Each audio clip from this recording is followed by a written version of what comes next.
Buenos días, le damos la bienvenida a todos los que están aquí presentes, bendecimos en el nombre de Jesús, también a los que nos ven a través de las redes sociales, deseamos que Dios les bendiga y traemos una palabra que esperamos que sea para bendición de nuestras vidas. Vamos a orar para que sea el Señor que guíe toda palabra que salga de mi boca a través de su Espíritu Santo. Sí, Padre amado, una vez más te damos gracias por estar aquí en tu presencia, Señor. Te bendecimos y te alabamos en el santo nombre de Jesús, Señor.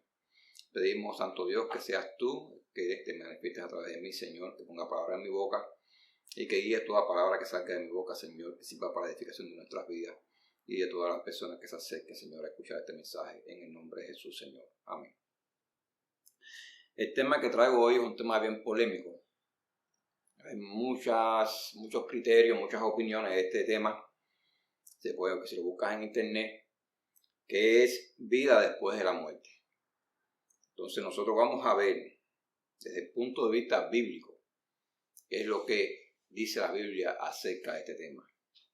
Donde se desprende una pregunta, la pregunta que siempre ha dado pie a estudiar este tema, a investigarlo, a seguirlo, y que es un tema que toda persona siempre trata de buscar información sobre esta pregunta que muchos quieren saber la respuesta. ¿Existe la vida después de la muerte? Bien. La Biblia nos habla sobre este tema. De hecho, si nosotros vamos a la Biblia, vamos a ver que desde Génesis hasta Apocalipsis, la Biblia habla de que existe una vida después de la muerte. Ahora, ¿por qué si existe una vida después de la muerte, entonces por qué existe la muerte? ¿Cómo encaja esto aquí? ¿Cómo encaja? ¿Realmente tenemos que vivir para morir, para después vivir después de la muerte? ¿O es que pasó algo? La Biblia nos narra en Génesis 2, del 16 al 17, dice: y mandó Jehová Dios al hombre diciendo: de todo árbol del huerto podrás comer, mas del árbol de la ciencia del bien y del mal no comerás, porque el día que de él comieres ciertamente morirás. Aquí vemos la instrucción de parte de Dios hacia el hombre, la instrucción que guarda, que protege al hombre. Dios nunca desamparó ni dejó al hombre solo a expensas de una suerte que lo iba a destruir. Dios siempre le dio una cobertura, una protección al hombre, para que cuando viniese este momento, el momento de la tentación, el hombre estuviese preparado, el hombre estuviese protegido. La palabra de Dios, el mandato de Dios, guardaba y protegía al hombre. Es como cuando un padre le dice a un hijo: ten cuidado, no te acercas a la estufa que está caliente, te vas a quemar, ten cuidado, no juegues con la corriente porque te va a coger electricidad, ten cuidado, no cruces la calle. A los niños no queremos que crucen la calle solo porque los puede coger un auto, los puede matar. Y así, en la vida del ser humano hay muchos ten cuidado. Los padres siempre cuidando y guardando a sus hijos, aun cuando van creciendo, que ya se van haciendo hombres y mujeres, le van diciendo: ten cuidado, no hagas esto que te pueda salir mal, ten cuidado, esto te puede dañar, ten cuidado, esto te puedes perder la vida. Con esta acción. Y asimismo, si el hombre, dice Jesús, que siendo malo sabe dar buenas dádivas, y no hay una dádiva más buena de un padre a un hijo que cuando lo trata de proteger de todo mal y aún de la muerte, pues cuanto más Dios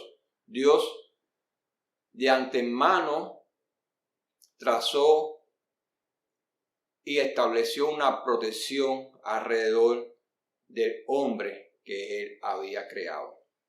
Le trazó un cuidado: ten cuidado, no hagas esto, porque ciertamente el día que lo hagas morirás.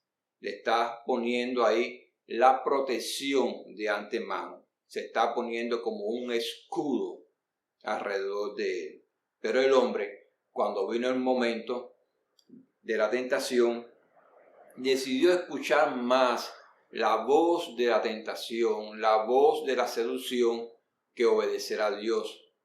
El hombre decidió entonces establecer su voluntad en aquello que él veía que era agradable. Pero aquello que aparentemente era agradable a la vista de los ojos del hombre, realmente era lo que iba a traer el gran mal para la humanidad.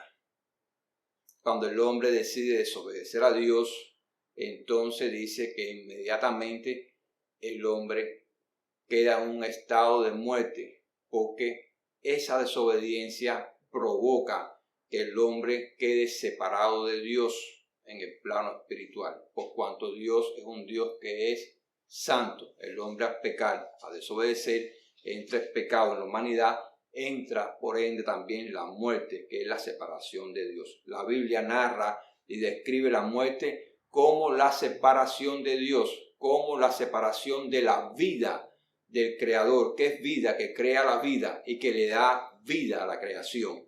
Cuando tú estás separado de ese Creador, de esa vida, por lo tanto estás en muerte. Entró de una manera violenta, entró de una manera agresiva esa muerte. Por lo tanto, no hay nada que el hombre pueda hacer para poder escapar de la muerte. No hay nada. El hombre quedó entonces bajo el poder del imperio de la muerte que se estableció en la raza humana, imperio de la muerte que está en las manos del diablo. Por ende, fue necesario que el mismo Dios viniera y naciera en forma humana, que era tierra, el mismo Dios. Esto era una misión que no podía cumplir un hombre cualquiera, un ángel, nadie. Esto era una misión que el mismo Dios tenía que cumplir, porque era tan agresivo y tan malo lo que había sucedido, que se había abierto una puerta de muerte eterna para la raza humana. La raza humana, a partir de ahí, tenía garantizada la muerte eterna. Todo ser a partir de ahí que nace con una condenación eterna, nace en un estado de muerte eterna, garantizado, algo que no puede eludir, algo de lo que no puede escapar, algo de lo que no puede ni siquiera proteger a sus hijos ni a sus seres queridos, no puede hacer nada al respecto. Está bajo un estado de condenación, producto de la caída de los primeros padres. Este es uno de los motivos que nos presenta la Biblia como que entra la muerte en la raza humana, en el hombre. El segundo motivo que la Biblia nos muestra es la desobediencia de cada hombre delante de Dios. Su desobediencia, su soberbia, su postura altiva que decide en todo momento establecer su voluntad a la par o por encima de la voluntad de Dios en todo momento. Por lo tanto, fue necesario que viniera Jesús y que derramara su sangre en la cruz del Calvario para, con ese sacrificio, dice, expiar los pecados de los hombres. Vamos a leer en Hebreos capítulo 2, versículo 14. Allí dice: así que por cuanto los hijos participaron de carne y sangre, él también participó de lo mismo, para destruir por medio de la muerte al que tenía el imperio de la muerte, esto es, al diablo. En pocas palabras, Jesús vino, se hizo carne, el mismo Dios se hizo carne y padeció muerte y muerte de cruz, para, con esa muerte, establecer un camino para que los hombres que creyeran en Él pudieran vivir eternamente. Jesús abrió el camino, Jesús es la puerta, Jesús es el camino a Dios, Él es el nexo que vuelve a unir al hombre que se separó por su pecado de Dios a Dios. Cuando Él redime a ese hombre que cree en Él como Señor y Salvador. Esto es muy importante. Esto no es que Jesús vino, murió en una cruz y ya la humanidad entera está limpia de pecado y todos vamos a la presencia de Dios. Eso es una falsa idea. Yo no sé quién fue el que la inventó, pero es una falsa idea. Realmente es para que todo aquel que en Él crea no se pierda, mas tenga vida eterna. Todo aquel que reciba a Jesús como Señor y Salvador Si una persona no recibe a Jesús como Señor y Salvador de su vida, pues no está dejando que Jesús se constituya en su vida como su Señor y como su Salvador. No está dejando que en su vida se abra y se establezca la puerta de vida eterna que vino Jesús a establecer en la vida de todos los hombres. Es decisión de todos los hombres poder dejar que se cumpla entonces esta escritura que está escrita aquí en Hebreos, que dice que por medio de la muerte Jesús venció a la muerte y al que tenía el imperio de la muerte, esto es, al diablo, para liberarte de la muerte eterna y para darte oportunidad de la vida eterna. Por lo tanto, se cumple esa escritura que está en 1 Corintios 15, de 55-57, que dice: ¿dónde está, oh muerte, tu aguijón? ¿Dónde, oh sepulcro, tu victoria? Ya que el aguijón de la muerte es el pecado, y el poder del pecado la ley. Mas gracias sean dadas a Dios, que nos da la victoria por medio de nuestro Señor Jesucristo.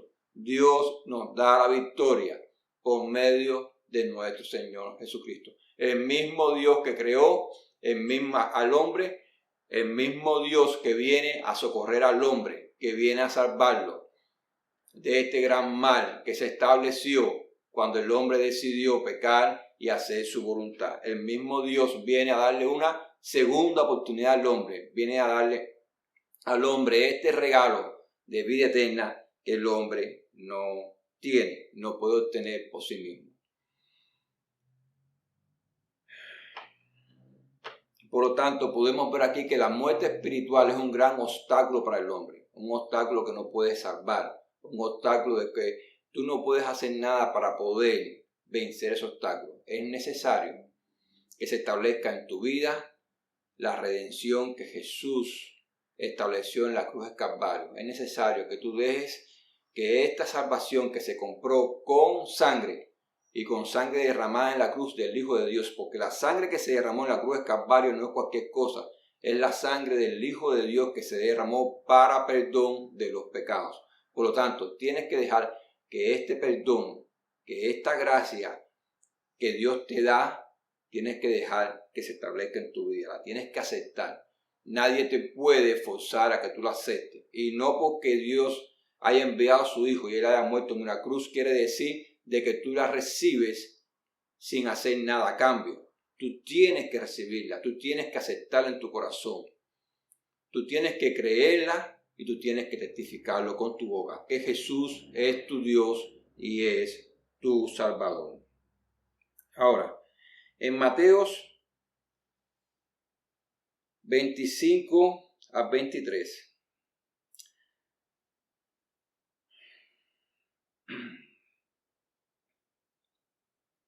Ahí dice, su Señor le dijo: bien, buen siervo y fiel, sobre poco has sido fiel, sobre mucho te pondré. Mira, el error más grande que ha cometido la humanidad es jugar a ser Dios. Es querer ponerse en el lugar de Dios y tomar decisiones que solamente le competen a Dios. Es poner su voluntad a la altura o por encima de la voluntad de Dios y establecer sus propios caminos, porque son caminos de muerte. El error más grande que ha hecho el hombre es jugar a ser Dios y querer establecer su criterio, su pensamiento y su voluntad por encima de la palabra de Dios. Es el error más grande que ha hecho el hombre. Una vida que está dispuesta a estar en todo momento bajo la voluntad del Padre Celestial.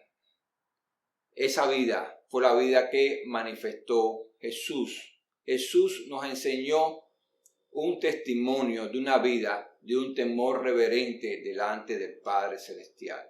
Él caminó de esa manera en la tierra entre los hombres. Él vivió de esa manera en la tierra entre los hombres. A tal punto que hay un momento que Él enseña las enseñanzas de Jesús, dice en Mateo 6, del 9 al 10, vosotros oraréis así: Padre nuestro que estás en los cielos, santificado sea tu nombre. venga tu reino, hágase tu voluntad como en el cielo, así también en la tierra. Y en Lucas 22:42 dice, y él se apartó de ellos a distancia como de un tiro de piedra y puesto de rodillas oró, diciendo, Padre, si quieres, pasa de mí esta copa, pero no se haga mi voluntad, sino la tuya. No se haga mi voluntad, sino la tuya. La manifestación más grande de fidelidad es la obediencia a Dios. Vemos aquí en el pasaje de los talentos que habíamos leído antes, en Mateo 25:23, el Señor habla de dos siervos que hacen su voluntad y a los dos le dice lo mismo, buen siervo y fiel, buen siervo y fiel. La fidelidad fue algo que se probó por primera vez en el jardín del Edén, cuando el hombre fue tentado por Satanás el diablo y falló. Pero la fidelidad es muy importante, muy importante.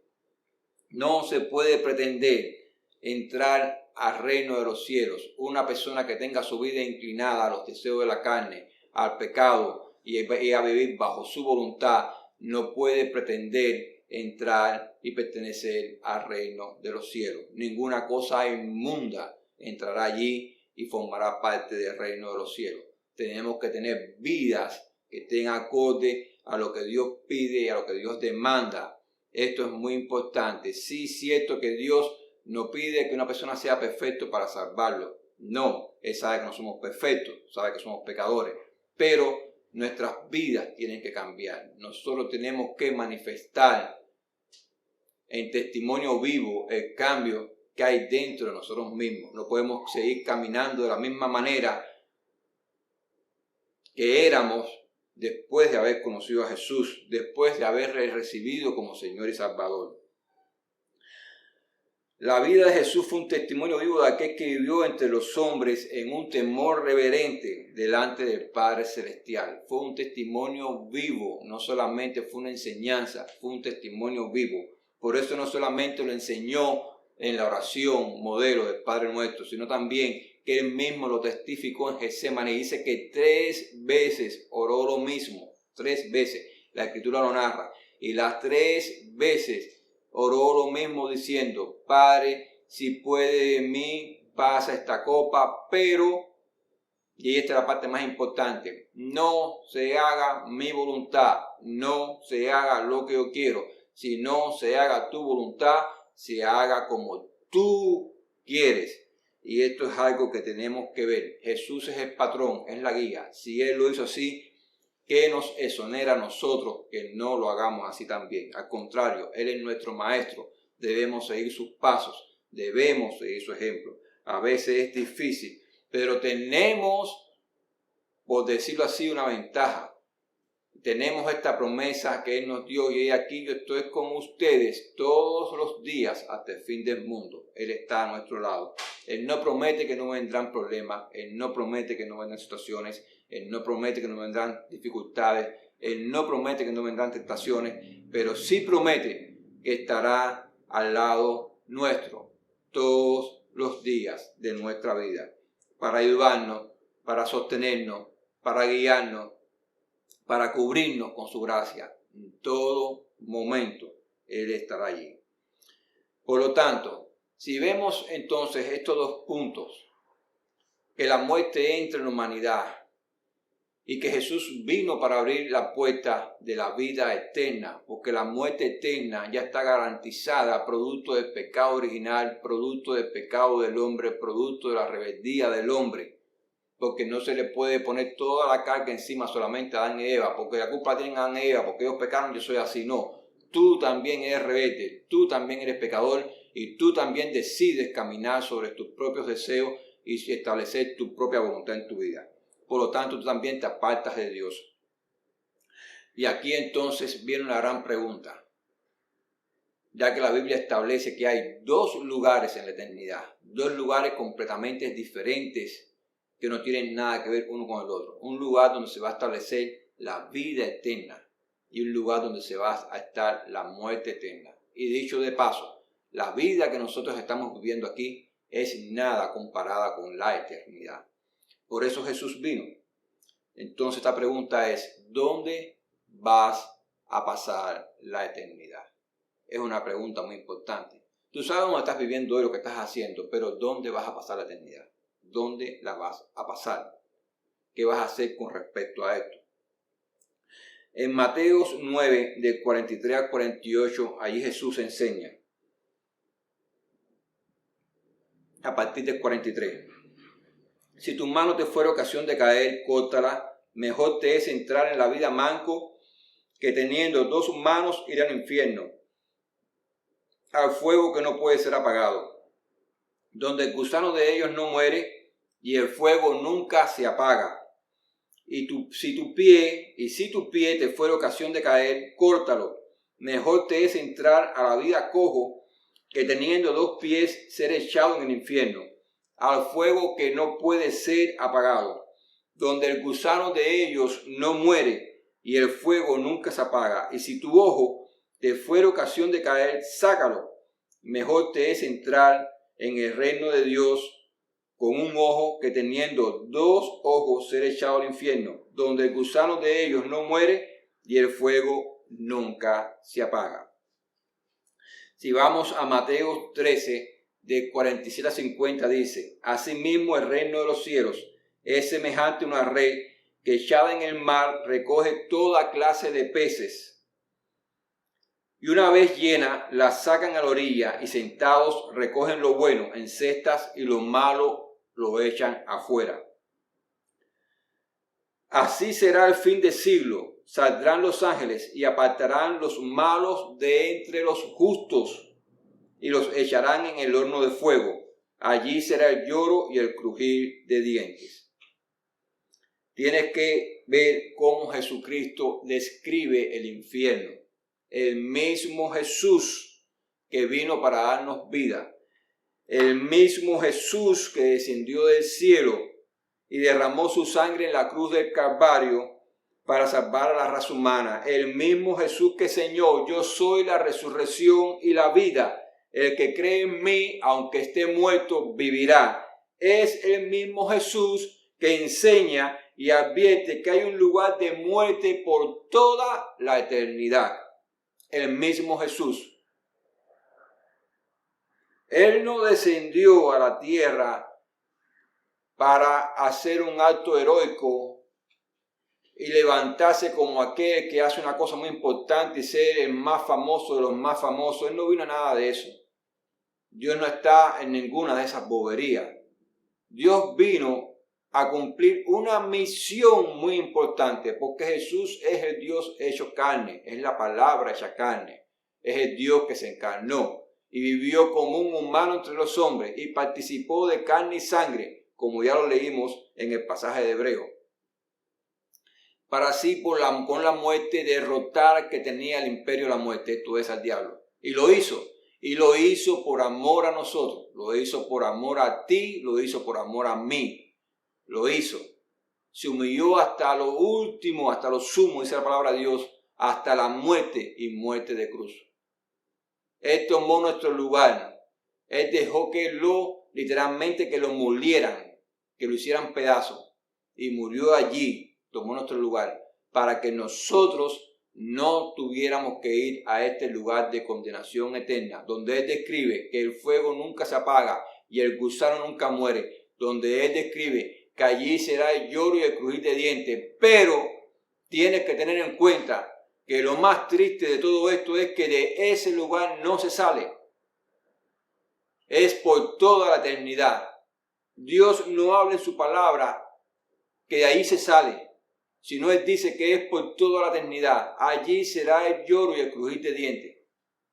Una eternidad entera. En una condición en la cual el mismo Dios, que es justo y que tiene que juzgar a los hombres, no desean que las almas de los hombres vayan a ese lugar. Por eso fue que descendió y por eso fue que tomó este lugar de entregar su vida, de derramar su sangre, para que todo aquel que en Él crea no se pierda, mas tenga vida eterna. ¿Dónde vas a pasar tu eternidad? ¿Qué vas a hacer con relación a esto? en Apocalipsis 21 del 1 al 8.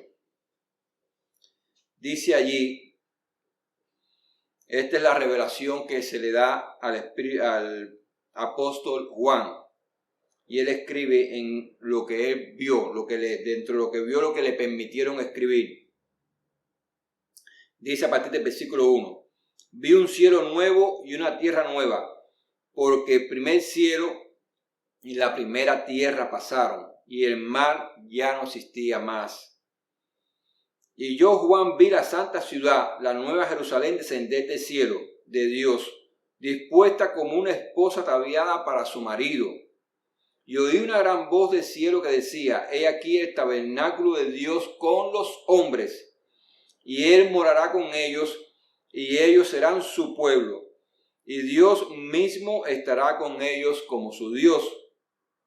Enjugará Dios toda lágrima de los ojos de ellos, y ya no habrá muerte, ni habrá más llanto, ni clamor, ni dolor, porque las primeras cosas pasaron. Y el que estaba sentado en el trono dijo, he aquí, yo hago nuevas todas las cosas. Y me dijo, escribe, porque estas palabras son fieles y verdaderas. Y me dijo, hecho está, yo soy el alfa y el omega, el principio y el fin. Al que tuviere sed, yo le daré gratuitamente de la fuente del agua de la vida.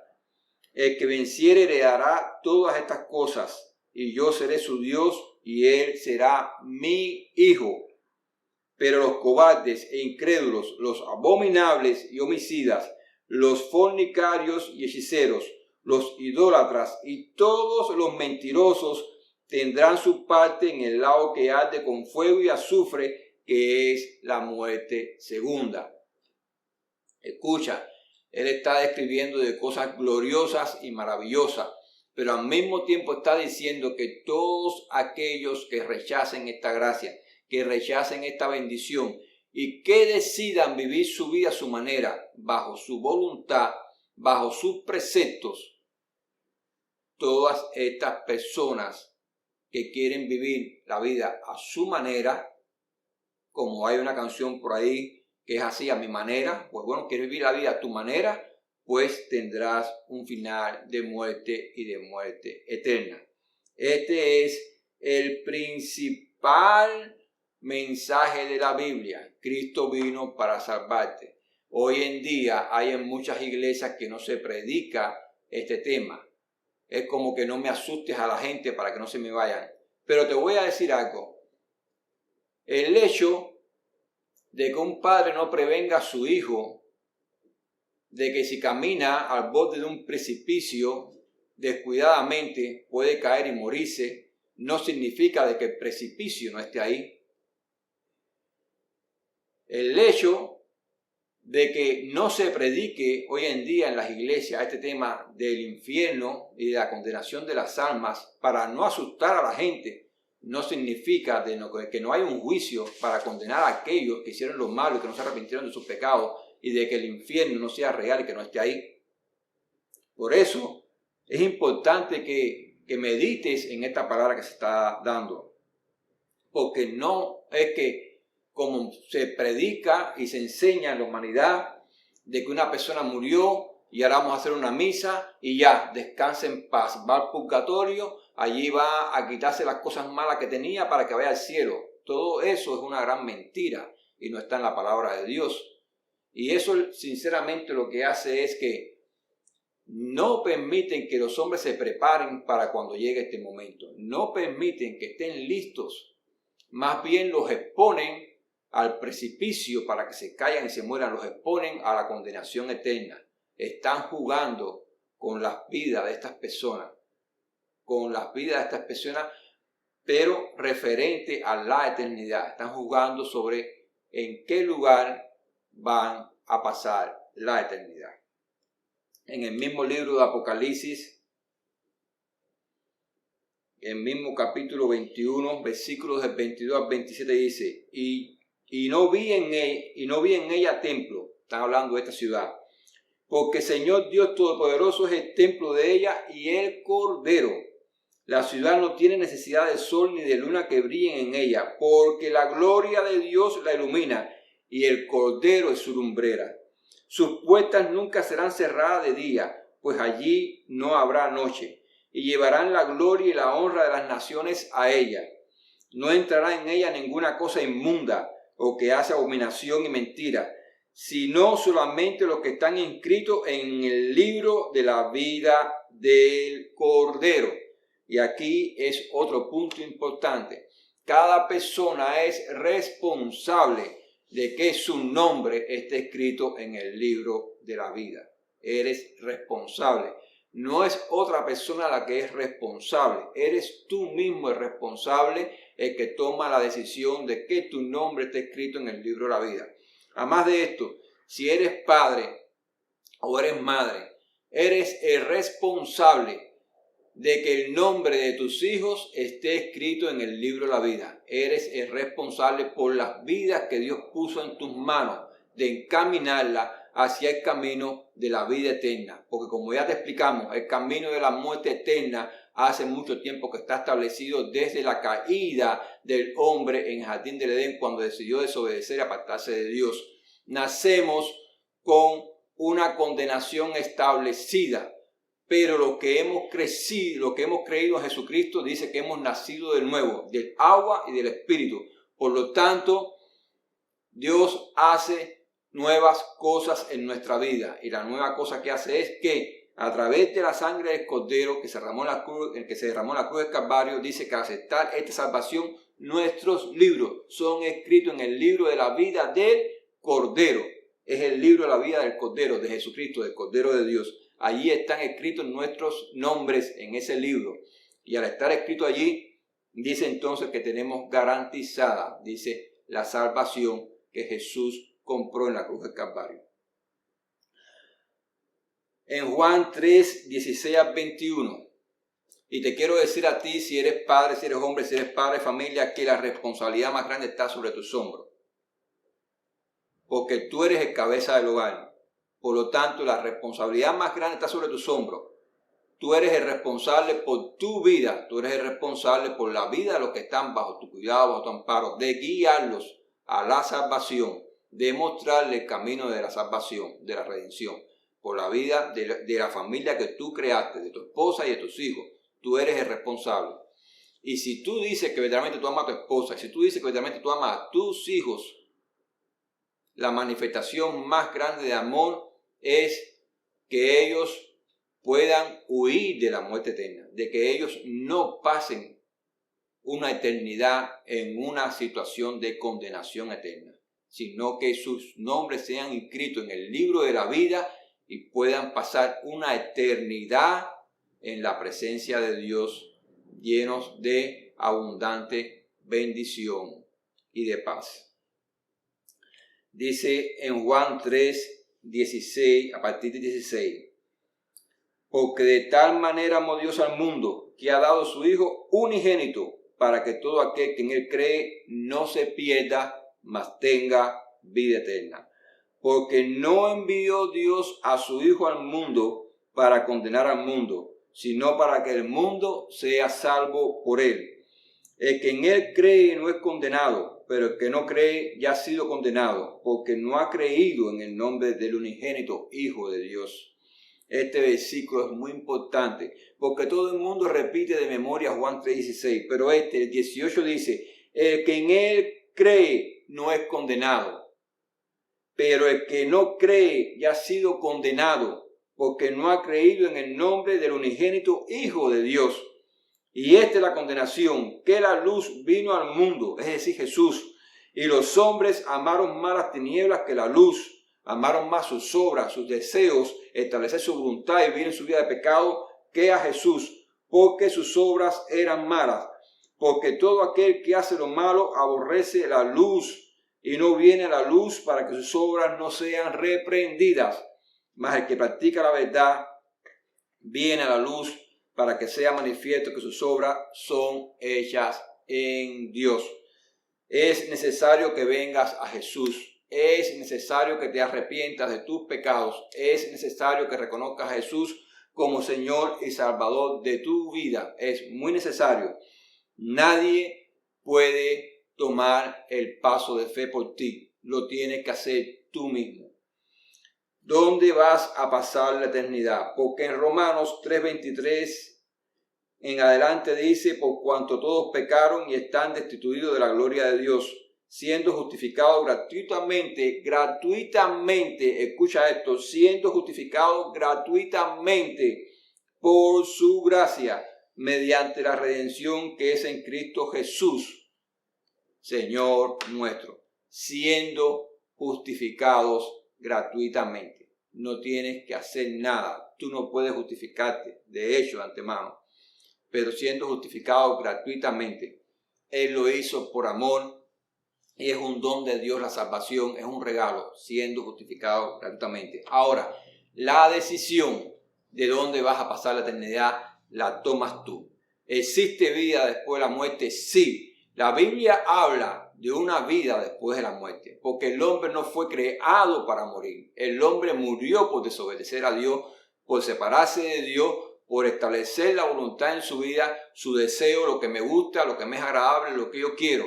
Desde entonces la humanidad vive bajo este imperio de muerte que establece estas premisas. Lo que yo quiero, lo que yo entiendo, lo que yo pienso, lo que me es deseable, lo que yo quiero, lo agradable, eso lo establecen en su vida y viven su vida a su manera, apartados de Dios. Pero para los que han recibido a Jesús y para los que lo quieren recibir como Señor y Salvador de sus vidas, se establece este pacto de salvación y de redención que abre una puerta de vida eterna y cierra la puerta de muerte eterna y te lleva a la presencia del Dios del cual un día la humanidad se separó. Te vuelve a unir, te vuelve a llevar a su presencia, te lleva a un reino de gloria, de paz, de amor y de esplendor, el cual ni siquiera las palabras hermosas que hay en Apocalipsis que describen esa ciudad, que describen esos cielos nuevos, esa nueva tierra, estoy seguro que se quedan cortas, no pueden encerrar toda la gloria y todo el esplendor de esa vida eterna en la presencia de Dios vivo verdadero. Pero que la Biblia lo describa no significa de que formamos partes. Formamos parte si recibes a Jesús en tu corazón. Si tú decides, ahí donde estás, recibir a Jesús en tu corazón.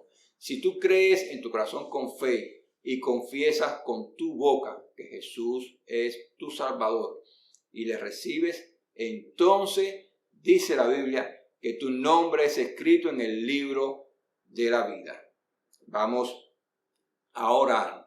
Si tú decides recibir a Jesús en tu corazón, si tú decides de que tú no quieres que tu eternidad sea en un lugar de condenación eterna, sino que sea en el lugar de vida eterna, el cual tiene Dios dispuesto para ti y quiere que estés allí, pues entonces vamos a hacer esta oración. Sí, Padre amado, una vez más te damos gracias, Señor.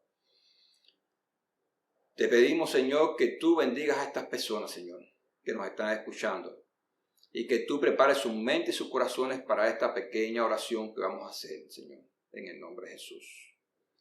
Vamos a hacer una oración, te pedimos que la repitas, pero que la repitas de corazón. Si no la repites de corazón, no tiene ningún valor delante de Dios. Sí, Padre, venimos delante de ti ahora en tu presencia, Señor. Me reconozco pecador. Te pido perdón por mis pecados. Reconozco que Jesús es mi Señor y reconozco que Jesús es mi Salvador. Le acepto como Señor y Salvador de mi vida. En el nombre de Jesús. Amén. Una pequeña oración sencilla. Una pequeña oración sencilla de corazón, reconociendo a Jesús como Señor y Salvador de tu vida, es lo que te hace que se establezca tu vida delante de la presencia de Dios por toda la eternidad.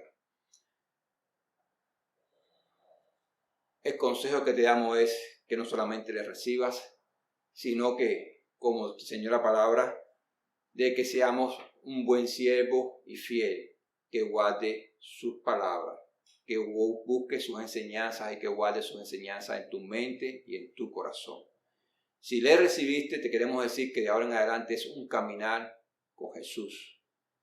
Tienes que buscar en todo momento cuál es la enseñanza de Jesús y cuál es la voluntad de Dios para tu vida. Así como Jesús vivió su vida bajo la voluntad de Dios, buscando en todo momento ser la voluntad del Padre en su vida, así todos los que recibimos a Jesús tenemos que vivir en todo momento buscando hacer la voluntad de Dios en nuestra vida. La voluntad de Dios, como Él nos enseñó, hágase tu voluntad, como en el cielo, así también en la tierra. Y cuando venga el momento malo, si puedes, pasa de mí esta copa, pero no se haga mi voluntad, sino la tuya. En el nombre de Jesús. Amén.